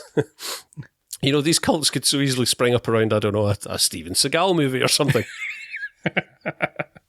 and where would we be then? But no, listen, The Shining is up until the point at which I watched Barry Lyndon was easily my favourite Kubrick film. And interestingly, from the Twitter poll that we ran, we'll speak about more in a moment, but I really expected more people to say that, and in one poll it looked as if The Shining was going to run away until I think Full Metal Jacket might just have overtaken it slightly in people's opinions for this period of Kubrick's oeuvre. But the number of people I know for whom The Shining features in their sort of top 10 favourite movies of all time, the movie certainly has something, and it's not all Jack Nicholson's performance as absolutely seminal as that may be. Everything really comes together in this movie, and I mean, almost bizarrely around such a sort of pulpy and slight and trashy subject matter. It almost sees the peak of a lot of the technical aspects of Kubrick's work. And there's so much sort of like fantastic camera work and such in this movie that there's really something to enjoy on almost every level. To the point where Nicholson's performance really is just the sort of histrionic icing on the cake. And for what it's worth, this movie contains my favourite shot of all time in cinema history. I just, you can't really say enough about The Shining, but that's almost the point in that let's not talk about it in too much depth, because you've probably seen it already and have an opinion one way or another, and I'm guessing your opinion is probably that you love it, or at the very least were deeply unsettled by it. But you can't just say it contains your favourite cinematic moment without actually saying what it is. Oh, sorry, my favourite shot of all time. It's the slow zoom on... It's a slow zoom on Nicholson's face, which occurs, I think, after the title card of Thursday. And Shelley Duvall and Danny are playing outside in the snow, I think, and it cuts to the interior, and Jack Nicholson's just wearing this sort of like crazy roll neck woolen jumper with the most maniacal look on his face as the camera slowly pans in over the course of about 90 seconds. And there's the slightest twitch of a smile appears on his face at one point, and it's just such a haunting shot. And do you know what? It's one of those things where I can only imagine at how many takes were probably made to get that shot the way that Kubrick wanted it. A very simple shot, nothing ostensibly technical achievement involved in it, other than probably just getting Jack Nicholson to twitch his face at the right frame. Kubrick would probably be great at Street Fighter. He'd definitely be a frame. He'd definitely be a frame counter. But I would be just as. I would be unsurprised to learn that I'm entirely wrong and that they got that in the first take, actually. But just my favourite. There you go. A little bit of trivia for you. My favourite shot of all time. For what it's worth. for no particular reason. So yes, that's The Shining, and a gap of 7 years until his next movie, which was 1987's Full Metal Jacket. Yes, as we discussed, he did manage to kind of pick and choose his projects, particularly towards the later half of his career, and he's only taken things that actually properly interested him. So that does lead us to one of the defining Vietnam War films, although an awful lot of it doesn't actually occur in the Vietnam War. It is a tale of a young man, Private Joker Davis, played by Matthew Modine, who's drafted into the army. I think he's drafted, may have joined up, I'm not quite sure. But yeah, he joins the Marine Corps, and is a lot of time is spent actually just training him through it. So the first, actually more than half of the film, I think, it concerns him going through boot camp. Of course, this is home to the iconic performance again from Lee Ermey as the gunnery sergeant who's training them. Was, of course, famously brought on more as a technical advisor, but fearing that no actual actor could be able to produce the same performance, he just took the role himself. And fair play to him for that. Kubrick let him off the leash and said, bollock these guys as you would anyone else.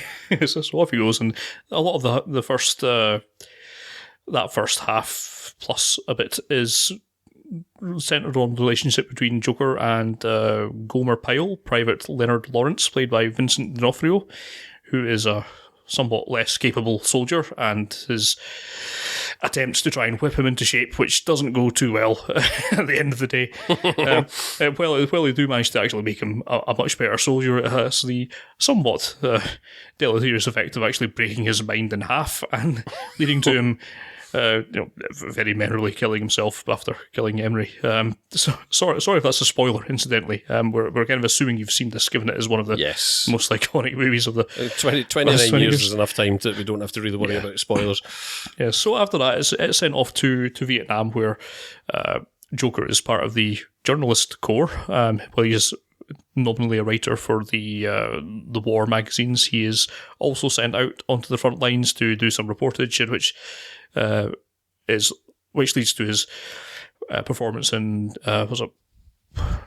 into a squad, which then goes into enemy fire and meets with the kind of resistance that you might expect from that, all of which winds up with us leading to Joker having to make something of a cross a moral event horizon of himself towards the end of the very end of the film, as he sees his friends kind of wounded and bitten off by this strange grinder of a conflict as it goes on throughout its life. Now, I'm kind of conflicted in where I come up with this film, because again, I do like it, but as I kind of mentioned earlier, regarding the way that Kubrick was kind of structuring these things with, I think he was calling them submersible units, where he talks about the points that you need to have in a film, but he wasn't really concerned with the narrative flow. And this is another example where it's all a bit bitty. There's this whole front element with the boot camp that could have been a film by itself, and there's a whole front section in Vietnam which could have been a film by itself, but they've just been kind of cut and shut together.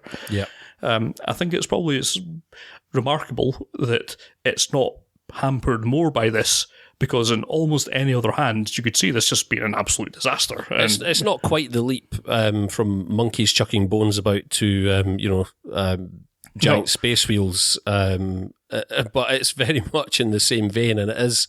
I've always found it jarring and very much at odds of what I would expect of a narrative in a movie of this kind. And that's not to say that I'm right, and maybe I'm just not appreciating it the right way, but I do very much agree with you. It's not the structure of this movie is not to my taste as much as I enjoy the movie. I kind of feel like my enjoyment of it as an audience member could quite easily have been improved in a number of ways without sacrificing the quality or the integrity or the message of the film. Yeah, there's a lot of abrupt elements in it which I don't really think serves it all that well. But as I say, it's kind of made up for by the fact that you have some absolute career-defining and career-best performances. I mean, Matthew Modine has never been better in the intervening time. Vincent D'Onofrio kind of has, probably as a result of this, has been sidelined into kind of the cookie roles in television and whatnot, but regardless of that, it is easily his best performance in everything that I've seen. Even the supporting guys like Adam Baldwin, much as I don't like the guy, and of course that performance from R. Lee Emery as the drill sergeant, all of that is just so absolutely drilled into your brain from the first time you see it, that it's difficult to have anything other than the highest degree of respect for Full Metal Jacket. I'm not. It's hard to say it's a defining Vietnamese war film, given that it could almost apply to almost any film, any war. Sorry. In particular, all that boot camp element, which doesn't seem too different from where it would have been since the dawn of militaries, I would suppose. And the sections in Vietnam themselves, although they're affecting, I don't think they're anything like they don't have the same punch as that first half does. The boot camp stuff really is where all of my interest lies, and I frequently forget that this actually goes to Vietnam when I'm thinking of it in my head. Yeah, do you know what's telling about it is, and tell me if you've had the same experience, but anytime I've discussed this movie with someone else in the context of it being specifically a Vietnam War movie, their touchstone for it is always "Me love you long time." Yes, there's not. There's no real discussion of anything that happens in a war context. It's always about the oh God, what was the capital of? It was always about the hookers in Saigon, rather than that's people's touchstone. It's really weird, but that in itself probably tells you something. Yeah, which I don't want to diminish that. I mean, that scene towards the end, the whole bit with the being pinned down by not pinned down exactly by the sniper, but that whole scene towards the end of the guy being shot by the sniper, that's a really incredibly well executed and well acted bit of film. But it could come from any film. Could come from any war. Yeah. it's nothing specific to Vietnam other than the fact, well, it happened in Vietnam, I suppose, so that does make it specific in that regard. But that aside, it's such a universal thing. So again, we're just coming back to the touchstone that's kind of driven through all of this stuff, being that the whole idea of this, the folly of war and the ridiculousness that is inherent in all of this kind of forms of conflict, regardless of when it is, whether it's in the 18th century with Barry Lyndon, or whether it's right up to date with, roughly up to date with the Vietnamese War, or whether it's in the World War One. All of that is just a kind of theme that's ran all the way through his work, and it's nice to see that kind of being brought through. It's obviously such a strong touchstone for him. So whether you could say it's more applicable to war generally than Vietnam itself, which is arguably a position to take from it, but I don't think that stops it being so enjoyable a film. I think is perhaps the wrong term, because that whole section at the end is not in any way enjoyable in the conventional sense, but it is so well observed and so well executed that you certainly have to respect it. I don't think that second half matches up, as I've said, to the boot camp scenes, which are just so iconic.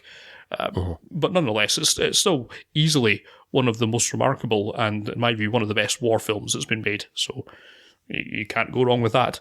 No, you certainly can't. And so I guess probably with some disappointment then, we press on 12 years further to 1999 and Kubrick's last film before he sadly passed away, which was the Tom Cruise and Nicole Kidman starring Eyes Wide Shut. As I'm sorry, I'm forced to refer to it by a friend of mine, a young lady in Holland who I know will be listening to this. That one's for you, Vicky. I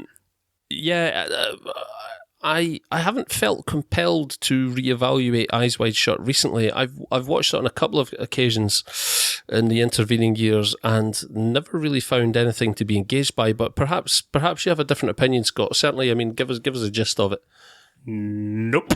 Right, the gist of the film, I can do that at least. You have Tom Cruise playing Dr. William Hartford, who's been in a relationship with his wife, Alice Hartford, played by Nicole Kidman, for some years.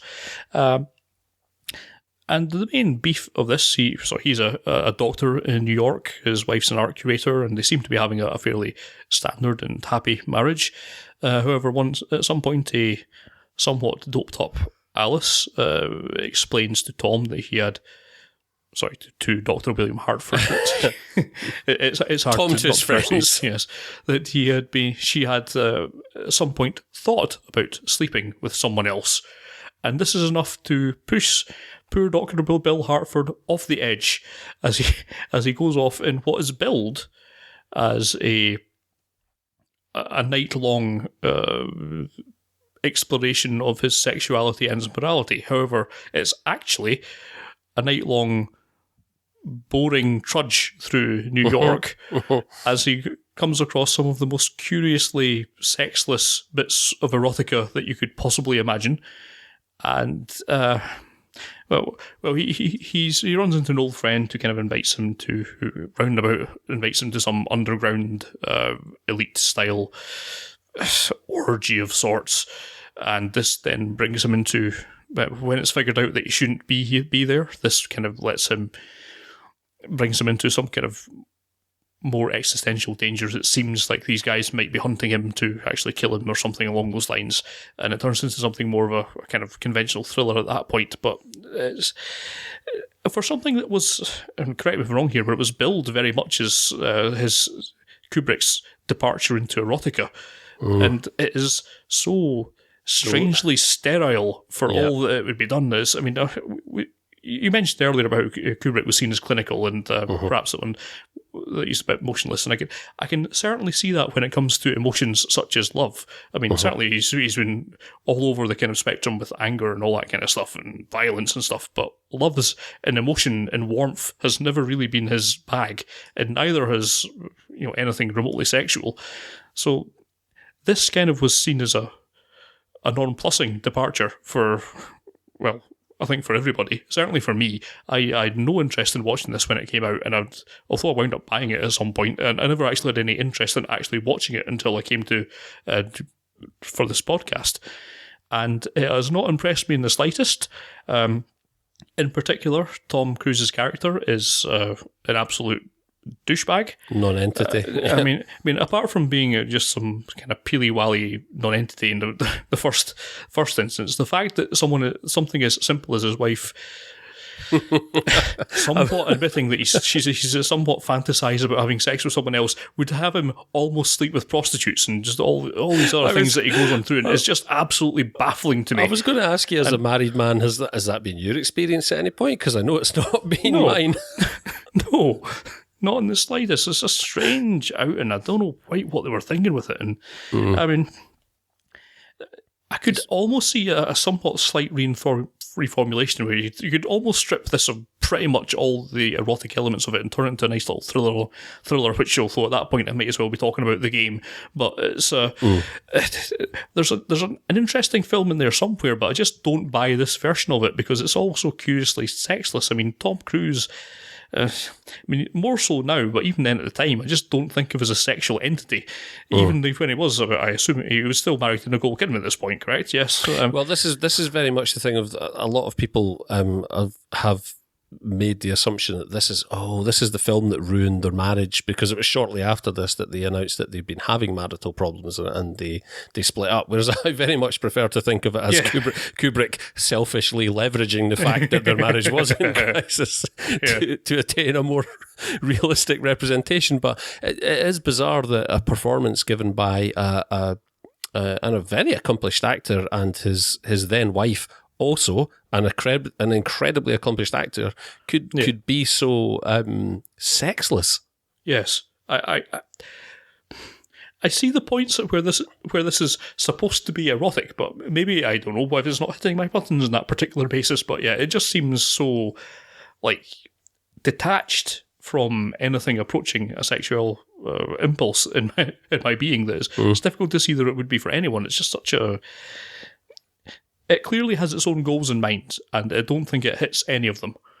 It's just a altogether too sterile a performance from everyone involved. And even when you go to something as an orgy, it's still shot very sterilely. There's all these long tracking shots of stuff that doesn't.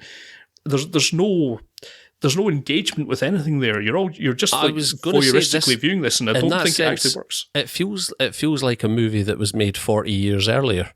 You know, and that it feels like it doesn't actually want to tackle the stuff head on, or as though it was being made at a time where culturally it would be very difficult to approach that thing. Probably is just very strange, like you say, it hints at a lot of things, but it's, for all that it would have you believe that it's being explicit, it's not really at all. Not even close to it. No. You could make very minor cuts to this and release it as a 12.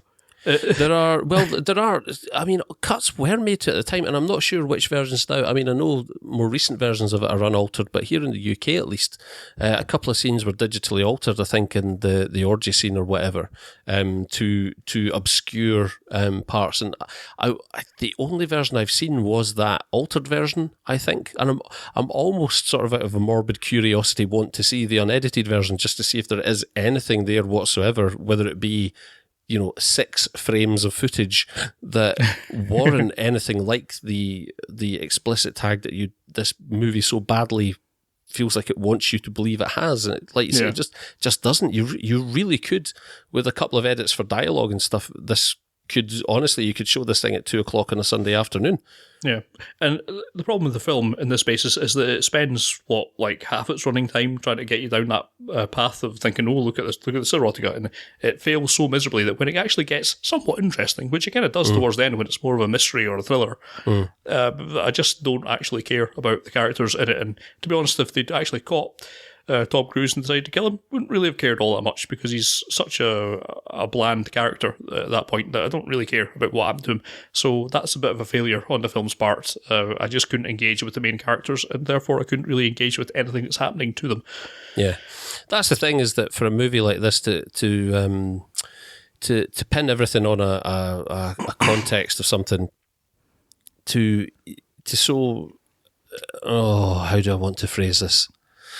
For a movie to put all of its eggs essentially in one basket and portray itself as being something so intensely sexual, and then to botch that up, is a huge faux pas. And you have to wonder at what stage that was something that went wrong. I mean, is it purely an Inception? Because, like you say, I feel there's a much better movie to be made along the same lines here than there actually is. But honestly, I mean, post Basic Instinct, it's, the goalpost for an erotic thriller, and not necessarily in as trashy a sense as that was, but the goalposts for an erotic mainstream trashy thriller have been well placed. It's not. I don't know.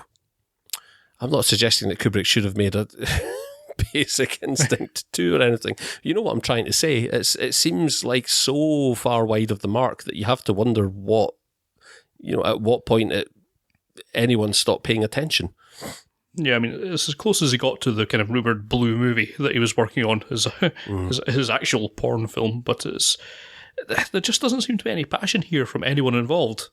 And that's kind of strange to see, given the body of the rest of his work. Not only his work, but also Tom Cruise's work and Nicole Kidman's work. They're all capable of much more engaging, much more emotional, much more passionate performances than you've seen here. And it's such a misfire on nearly every level. I mean, not all of them. I mean, it still looks absolutely gorgeous, and all these other kind of things that you do apply to pretty much every Kubrick film post, even including Spartacus. Technically, it's all very well, all very sound. You can't take that away from it. But just on every kind of level that would make me want to care about the film, it just fails on. And not impressed in the slightest by Wide Eye Shot at all, I'm afraid. No, I would have been interested to see how Kubrick had gone on to handle AI if he hadn't have popped his clogs and left that in the hands of Spielberg. But I think it's I think a lot of people let Eyes Wide Shut detract from their overall opinion of Kubrick because it was the last thing that he did before he passed away. But I suspect, on the evidence of everything that's there, it's not as though he was on some sort of decline. And there's every reason to suspect that might just have been a blip, and his next project could have been a magnificent return to form. Yeah. And certainly, I mean, if you out of a catalogue of 12 or 13 movies, a soft bookend at either end really shouldn't detract from what are 9 or 10 at the very least incredibly competent and well polished movies, to 7 or 8 of those being pretty much bona fide classics. I mean, of course. I mean, and I hope that's been well recognised. I mean, I think it's well recognised that his body of work, when taken as a whole, is leagues ahead in terms of general quality to almost any director who's ever been plied his trade. I mean, in future generations, there will not be a retrospective podcast of Brett Ratner's films, for example. You say that, Scott. Well, you say that. I say that. I do say that with absolute confidence. Coming up in March. Because someone like Brett Ratner, who I always pick on for this, but I don't really mean it as a disservice, but he is one of these directors who is, he's very competent at getting what's written on the page up on a screen. But there's no authorism in there, and there's a competence in Ratner's work that I admire, and just in terms of the fact that he can do that, he's a safe pair of hands for actually producing something. Yeah. Even if what's produced turns out to be absolute gash. Yeah, in the same way that I can be fascinated by how a battery hen farm can churn out 20,000 eggs a day. Do you know what I mean? What technical and agricultural marvel that is. But something like Ratner will never produce anything along the lines of the films that Kubrick has produced, and the iconic moments that he's been able to produce throughout his battery of career for 50 years. So there's certainly no way that we should be diminishing his performance because there's one of his last film we didn't like all that much, particularly when almost all of the rest of them we have liked to degrees where we're almost including them in our top 10 films lists. So yeah, what a career the man has had, and what a wonderful body of work that he's left us to enjoy. And Mr. Vitali, was it the technical advisor? Well, he can go and get stuffed. I mean, yes. Could you please resign and appoint someone who knows what they're talking about to handle the man's releases?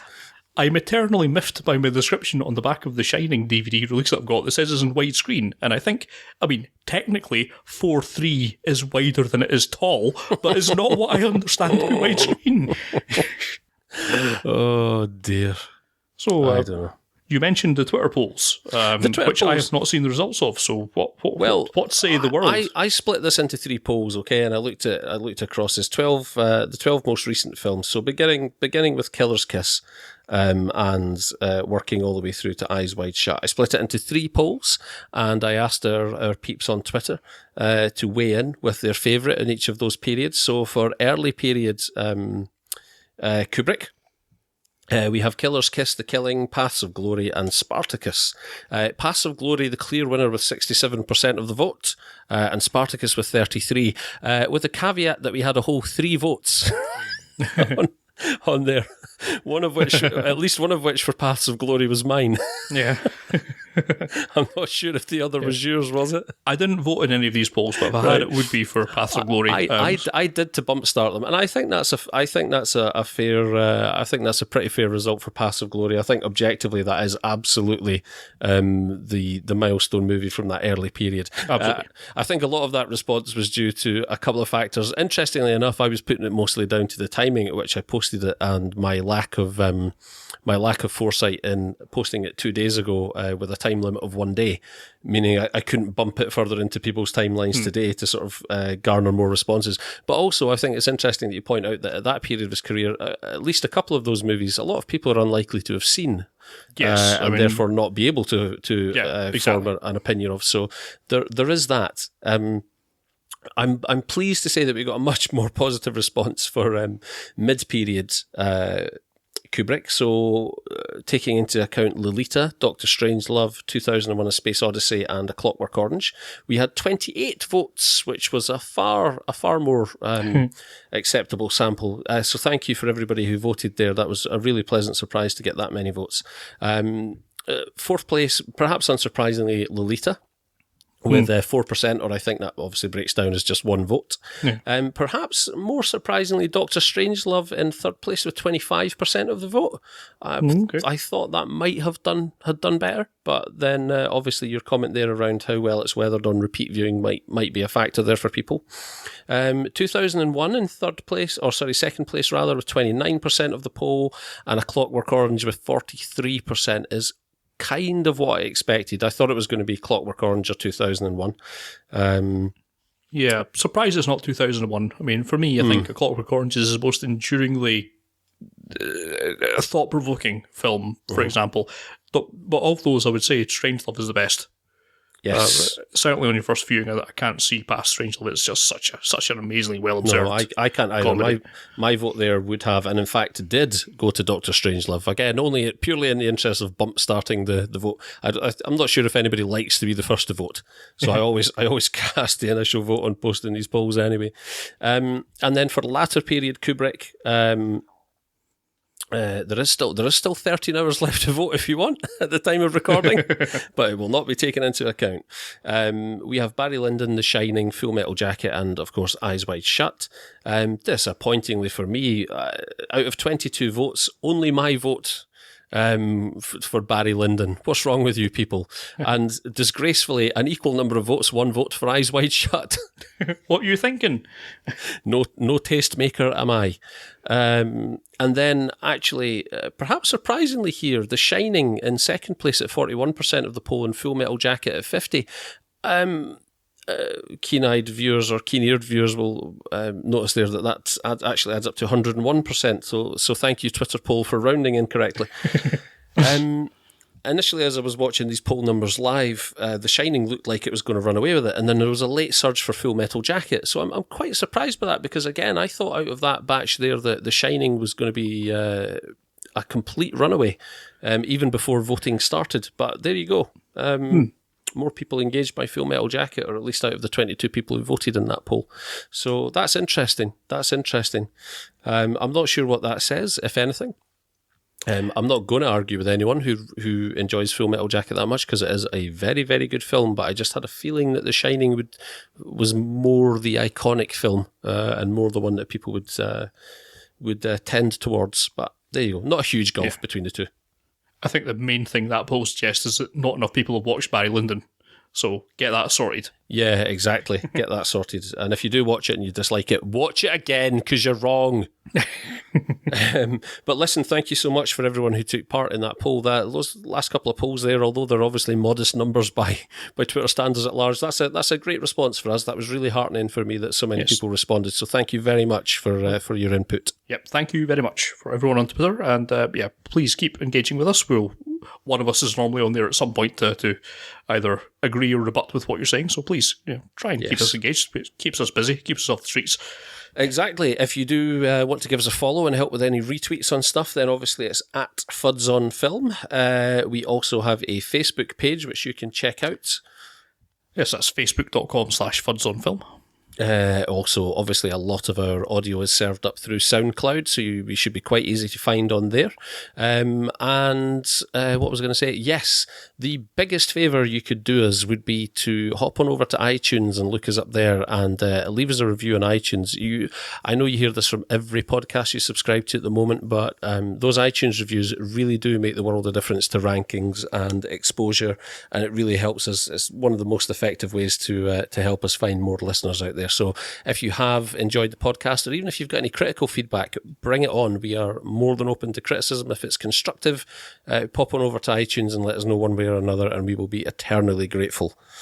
Scott, is there anyone we wanted to give a shout out to on this episode? I've not been keeping up with the Twitters, I must admit, but other than the guys, you've already mentioned the guys at the Films and Swearing podcast, so I guess these were the main folks that got by us. I don't know if there was if the vote was actually counted, but if not, Rich Smith, who we spoke to in various accounts with the Smidge 87, also won for Spartacus. Yes, so I'm guessing you were the one vote for Spartacus there, mate, out of the three total. So I'm not going to fight you or anything because I voted for Paths of Glory. Don't worry about that. Completely valid opinion. Thank you, mate. Yes, and also shouts out to Matt Toller, M. Toller, who's bracing himself for our Clockwork Orange pod commentary, which will be coming to you on the 10th, so look forward to that. Gird your loins and brace for a bit of the old ultra-violence and in-out, in-out. I was going to say, look forward to that for any given value of look forward to.